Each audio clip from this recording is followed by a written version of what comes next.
Hello friends, welcome back to my YouTube channel. हम देख रहे थे क्लास 12th के सीसी पार्ट, एसपीसी सब्जेक्ट का सीसी पार्ट, जिसमें हम इम्पोर्टेंट एमसीक्यूज कवर कर रहे थे।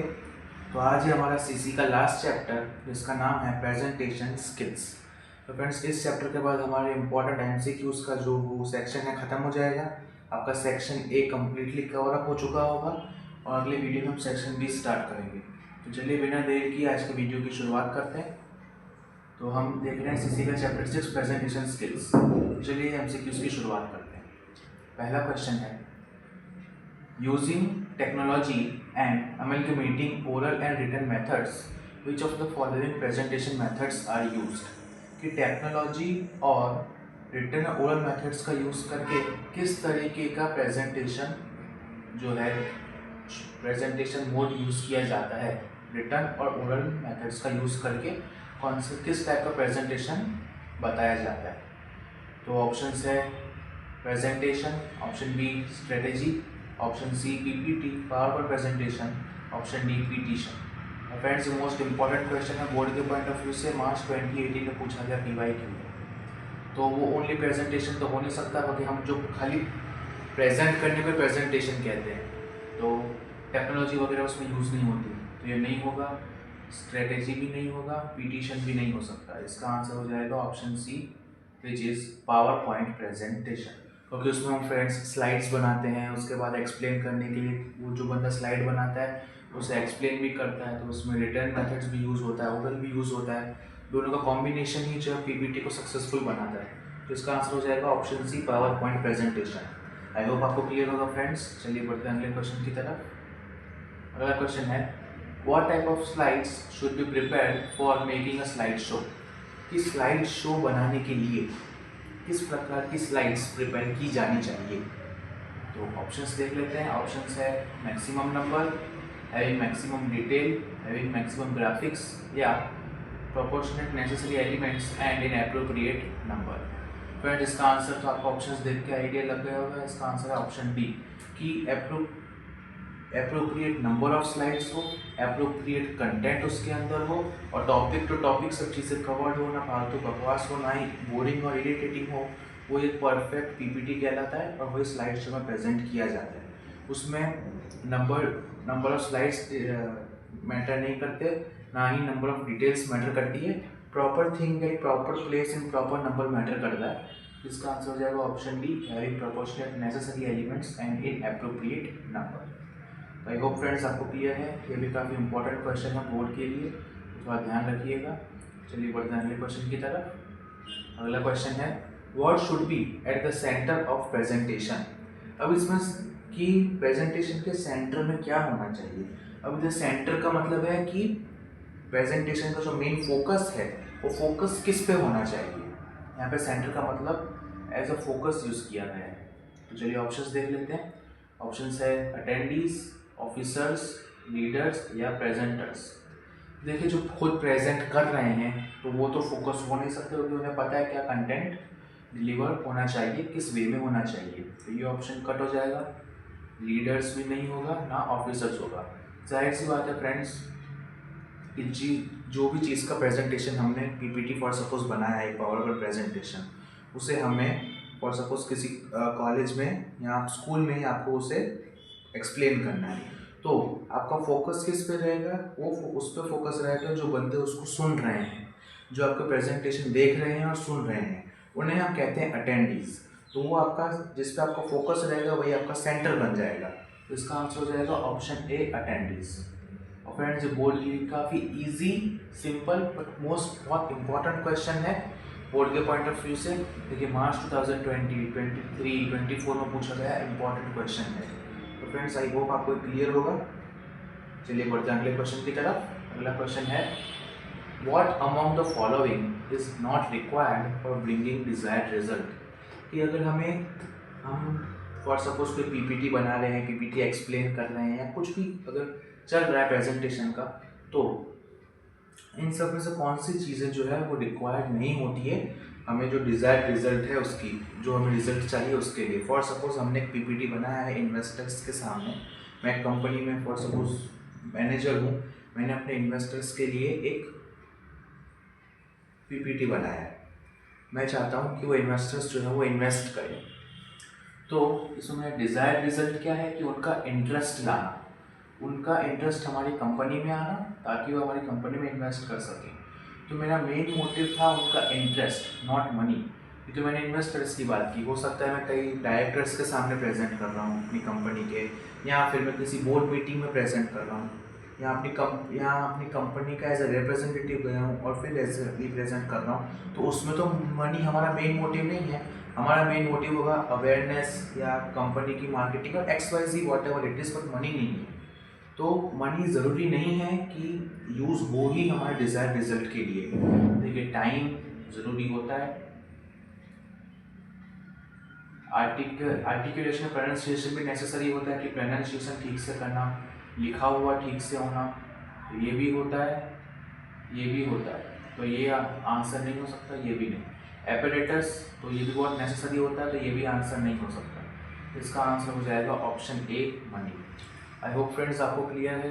चलिए बढ़ते हैं अगले क्वेश्चन की तरफ। अगला क्वेश्चन है, in terms of medium of expression how many types of presentations are there. कि एक्सप्रेशन के मीडियम से अगर हम देखें तो कितने टाइप के प्रेजेंटेशन होते हैं।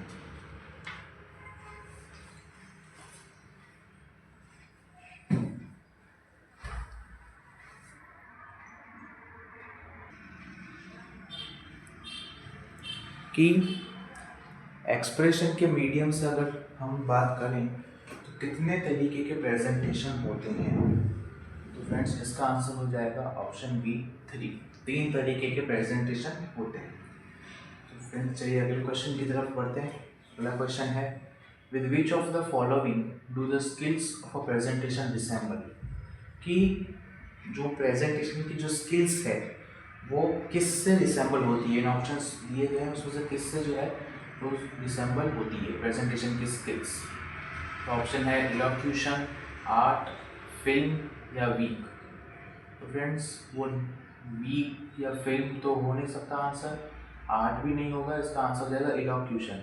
कि किस तरीके से वो बंदा उसे प्रेजेंट कर रहा है, क्या कंटेंट उसने रखा है, कितनी टाइमिंग है, कितना टाइम वो ले रहा है प्रेजेंट करने के लिए, क्या क्या उसने कवर अप किया है एक्सेट्रा, ये सब बहुत ही नेसेसरी होता है। तो इसका आंसर हो जाएगा option A, elocution. I hope friends आपको क्लियर होगा। चलिए बढ़ते हैं अगले क्वेश्चन की तरफ। अगला क्वेश्चन है, of which word is the power point presentation synonym. कि किस वर्ड का पावर पॉइंट प्रेजेंटेशन एक सिनोनिम है। फ्रेंड्स इसका तो ऑप्शन देख के पता चलता है, सिंपल सा इसका आंसर है प्रेजेंटेशन। सिनोनिम मतलब समानार्थी शब्द। तो पावर पॉइंट प्रेजेंटेशन का काम ही ये होता है कि प्रेजेंटेशन स्लाइड्स बनाना और उसे हम उन स्लाइड्स को हम एक्सप्लेन भी कर सकते हैं या अपने काम के लिए बना सकते हैं, एज अ नोट्स या किसी भी चीज़ के लिए रख सकते हैं, और उसके अंदर कंटेंट लिखना, वो स्लाइड्स बनाना। पावर पॉइंट का यही काम होता है, प्रेजेंटेशन बनाना। तो इसका आंसर हो जाएगा ऑप्शन डी, प्रेजेंटेशन। चलिए बढ़ते हैं अगले क्वेश्चन की तरफ। अगला क्वेश्चन है, विच of the following is secondary in oral presentation. कि ओरल प्रेजेंटेशन में कौन सी चीज़ है वो सेकेंडरी होती है। तो इसका आंसर है माइक।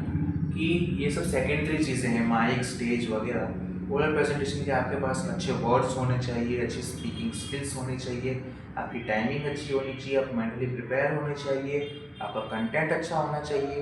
ये होती है प्राइमरी चीज़ें, प्राइमरी स्किल्स। सेकेंडरी चीज़ें लाइक स्टेज, एटमॉस्फेयर, माइक, ये सब सेकेंडरी होता है जो अफेक्ट करता है। तो इसका आंसर हो जाएगा option D, mic. I hope friends आपको क्लियर होगा। चलिए बढ़ते हैं अगले क्वेश्चन की तरफ। अगला क्वेश्चन है, what should be there in the first slide of power point presentation. कि पावर पॉइंट प्रेजेंटेशन की पहली स्लाइड में क्या होना चाहिए। जो हम स्टार्ट करते हैं एक्सप्लेन करना, हम स्लाइड्स वगैरह बनाते हैं, तो पहली स्लाइड में क्या मेंशन होना चाहिए, क्या कंटेंट होना चाहिए। तो ऑप्शंस देख लेते हैं। ऑप्शन है प्रेजेंटर्स नेम, एजेंडा, थैंक्स या सब्जेक्ट। देखिए प्रेजेंटर्स नेम वगैरह तो वो बोल के भी बता सकते हैं, उसको अंदर इंक्लूड करने की कोई नीड नहीं है, और अगर इंक्लूड किया भी है तो सबसे पहले उसे नहीं बताया जाता, तो ये ऑप्शन नहीं रहेगा।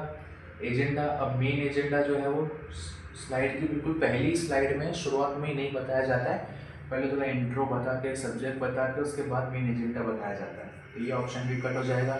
थैंक्स तो बिल्कुल एंड में बोला जाता है, तो ये भी कट हो जाएगा। शुरुआत में नहीं तो एंड की चीज़ होगी बिल्कुल, तो इसका आंसर हो जाएगा ऑप्शन सी सब्जेक्ट। कि पहले हम सब्जेक्ट बताते हैं, लाइक हमारा किस चीज़ पे प्रेजेंटेशन है या हम इस मीटिंग में क्या प्रेजेंट कर रहे हैं, उसके बाद बाकी सब बातें होती है, आगे की चीज़ें फॉरवर्ड होती जाती है। तो इसका आंसर हो जाएगा option C subject. I hope friends आपको क्लियर है। चलिए बढ़ते हैं अगले क्वेश्चन की तरफ। अगला क्वेश्चन है maximum how many slides should be there in each slide. कि एक स्लाइड में कितनी लाइंस होनी चाहिए max to max. How many lines should be there in each slide. कि अगर हमने फॉर सपोज कोई भी टाइप का प्रेजेंटेशन बनाया है, तो हर एक स्लाइड में मैक्स टू मैक्स कितनी लाइन होनी चाहिए, ताकि वो ना ज़्यादा इन्फॉर्मल लगे, ना ही ज़्यादा एग्रेसिव लगे, ना ज़्यादा कंटेंट वाला लगे। तो कितनी लाइन्स होनी चाहिए मैक्सिमम, तो मेरा आंसर है 5। कि मैक्सिमम 5 लाइन्स होनी चाहिए। बोले वो स्टार्टिंग की लाइन में वो इंट्रो दे उस चीज़ का, मिडिल में एक्सप्लेन हो, एंड में कंक्लूड करे, सब चीज़ें जो है कवर हो जाए। तो 5 लाइन्स होनी चाहिए ताकि एक डिसेंट और फॉर्मल प्रेजेंटेशन फॉर्म हो। चलिए, और वो ज़्यादा बोरिंग भी ना बने और हमारा काम भी हो जाए। तो इसका आंसर हो जाएगा friends option A 5। I hope आपको क्लियर है। चलिए बढ़ते हैं अगले क्वेश्चन की तरफ। अगला क्वेश्चन है in what form is the individual report written. कि इंडिविजुअल रिपोर्ट जो हम लिखते हैं वो किस फॉर्म में लिखी जाती है। तो इसका आंसर है option C letter. Individual report अगर हम लिखते हैं तो वो लेटर के फॉर्म में लिखी जाती है। जिसका आंसर हो जाएगा ऑप्शन सी लेटर। चलिए बढ़ते हैं अगले क्वेश्चन की तरफ। अगला क्वेश्चन है in what form is the committee report written. कि कमिटी टाइप की जो रिपोर्ट है वो किस तरीके से लिखी जाती है। कमिटी टाइप की रिपोर्ट्स जो होती है वो ऐसे के तरीके से लिखी जाती है। इंडिविजुअल रिपोर्ट लेटर के तरीके से लिखी जाती है, कमिटी रिपोर्ट्स ऐसे के तरीके से लिखी जाती है। तो ध्यान रखिएगा फ्रेंड्स, कंफ्यूज नहीं होगी। आई होप आपको क्लियर है। चलिए बढ़ते हैं अगले क्वेश्चन की तरफ। अगला क्वेश्चन है who is in the centre of presentation. कि प्रेजेंटेशन के सेंटर में कौन होता है। ये फ्रेंड्स मैंने आपको स्टार्टिंग क्वेश्चंस में ही बताया कि मेन पॉइंट ऑफ अट्रैक्शन जिसको फोकस किया जाता है वही सेंटर में होता है, और वही उसी को कहते हैं अटेंडीज। कि जो है अटेंड कर रहे हैं हमने कोई प्रेजेंटेशन बनाया है, उसे हम एक्सप्लेन कर रहे हैं, तो जो भी अटेंडीज है वही हमारे सेंटर होंगे, ताकि उन्हें पूरी तरीके से बात समझ आए, हम जो क्या बात कन्वे करना चाहते हैं, जो कहना चाहते हैं वो उन्हें पता चले, और हमारा कम्युनिकेशन जो फेल ना हो, पास हो, और जो डिज़ायर्ड रिजल्ट चाहते हैं वो हमें मिल जाए। तो इसका आंसर हो सकता है, इसका आंसर हो जाएगा ऑप्शन डी अटेंडीज। आई होप आपको क्लियर होगा फ्रेंड्स। चलिए बढ़ते हैं अगले क्वेश्चन की तरफ। अगला क्वेश्चन है question number 14 whose signature is there in the end of committee report।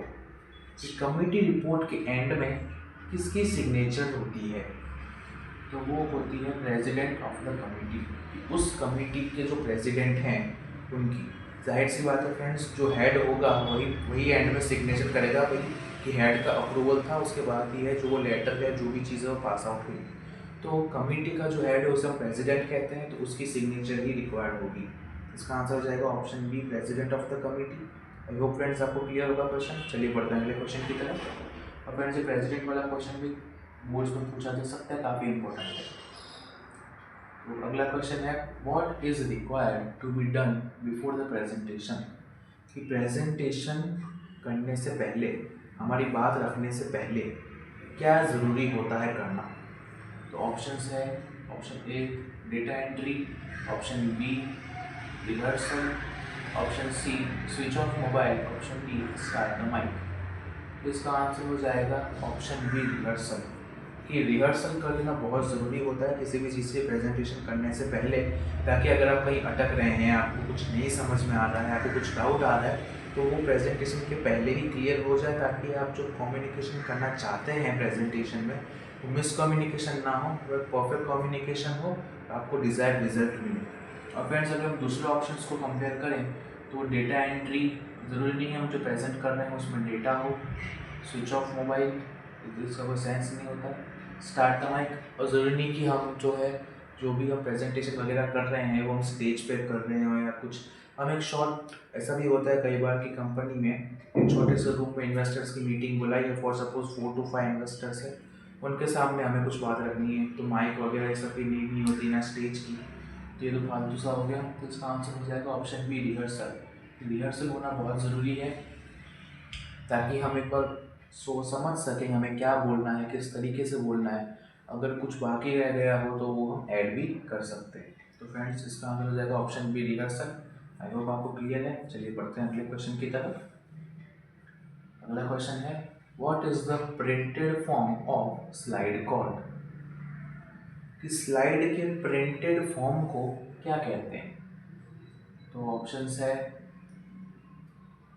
Handbill, handout, outlook या प्रॉपर्टी। तो स्लाइड के प्रिंटेड फॉर्म को हम कहते हैं हैंड आउट।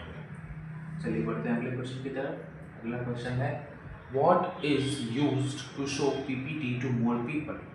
कि ज़्यादा लोगों को अपना पीपीटी दिखाने के लिए, बताने के लिए क्या यूज़ किया जाता है। तो ऑप्शंस है option A projector, option B DVD, option C CD, option D notepad. Friends notepad तो होगा नहीं, और सीडी वगैरह जो है वो फॉर्मल मैनर में सीडी डीवीडीज यूज़ नहीं की जाती है, ये तो भी हट जाएगा।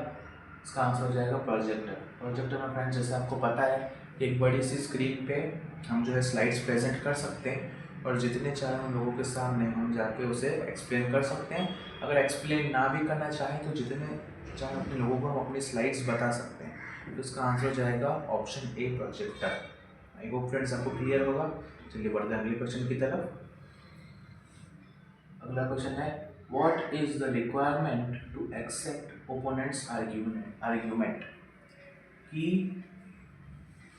सामने वाला बंदा अगर हमसे आर्ग्यूमेंट कर रहा है, फॉर सपोज हम कुछ प्रेजेंटेशन कर रहे हैं, किसी को कुछ समझ नहीं आया, अच्छा नहीं लगा, और वो हमसे हमारा अगेंस्ट होकर आर्ग्यूमेंट कर रहा है, तो अगर वो आर्ग्यूमेंट सही है, वो सही बात कह रहा है, लॉजिक है उसकी बात में, तो क्या चाहिए उस बात को एक्सेप्ट करने के लिए। यहाँ पे क्वालिटी की बात की जाए, इसका आंसर है करेज एंड सीरियसनेस। ऑप्शन देख लेते हैं awareness and curiosity, capacity and ability, honesty and suitability.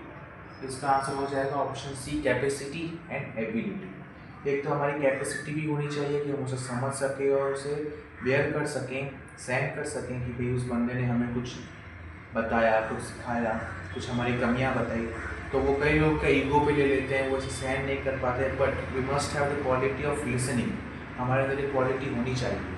तो कैपेसिटी एंड एबिलिटी, और हमारी एबिलिटी भी होनी चाहिए कि अगर उसने हमें कुछ सुधार करने के लिए कहा तो हम अगली बार से उस पर वर्क करें और अपनी बात को इम्प्रोवाइज करें और इम्प्रूव तरीके से अगली बार प्रेजेंट करें।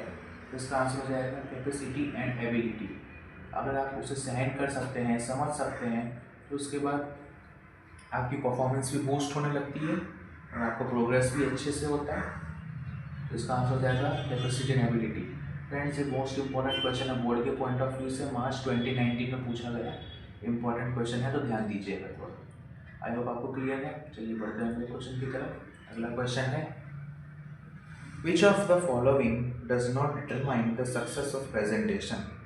कि इनमें से कौन सी चीज़ है जिसको प्रेजेंटेशन की सक्सेस से जिसका कोई रिलेशन नहीं है, कि अगर वो हो या ना हो या कुछ चेंज हो तो प्रेजेंटेशन की सक्सेस को कुछ फ़र्क नहीं पड़ेगा। तो ऑप्शंस देख लेते हैं। ऑप्शंस है इफेक्टिवनेस, तो नहीं, इफेक्टिवनेस तो अफेक्ट करती है।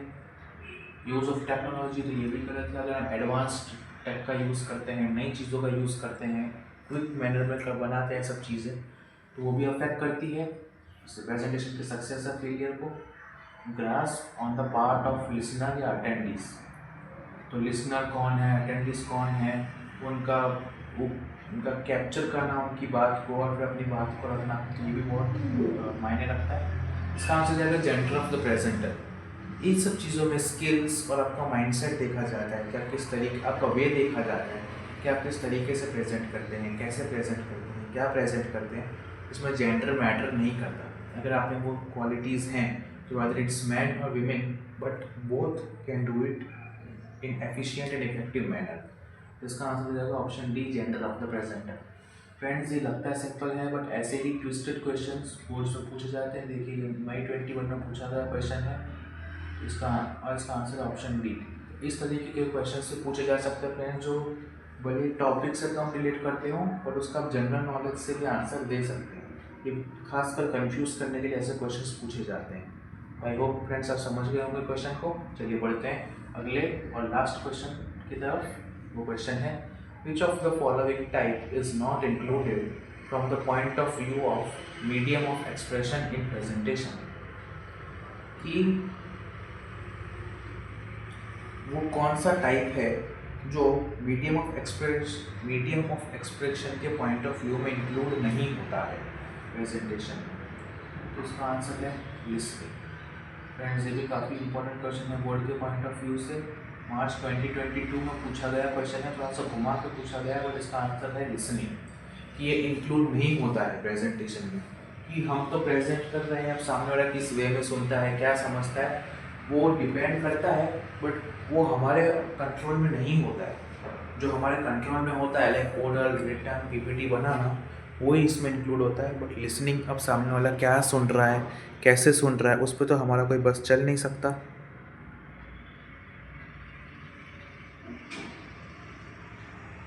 तो फ्रेंड्स इसका आंसर हो जाएगा ऑप्शन डी, लिसनिंग। फ्रेंड्स ये मार्च 2022 में पूछा गया इंपॉर्टेंट क्वेश्चन है, तो थोड़ा ध्यान दीजिएगा। आई होप फ्रेंड्स आपको आज का सेशन अच्छा लगा होगा। और यहीं पे हमारे most important questions of chapter 6 presentation skills के समाप्त होते हैं। अगर आपको कोई भी डाउट हो आप मुझे कमेंट सेक्शन में पूछ सकते हैं, मैं उसका आंसर देने का पूरा ट्राई करूँगा। And don't forget to like and share the video and subscribe the channel. तो मिलते हैं अगली वीडियो में 1 सेंटेंस के कंटेंट के साथ। आपके पूरे SPCC के सारे MCQs कवर अप हो चुके हैं। अब हम 1 सेंटेंस सीरीज़ की शुरुआत करेंगे अगली वीडियो से। Till then keep learning, keep watching, good bye.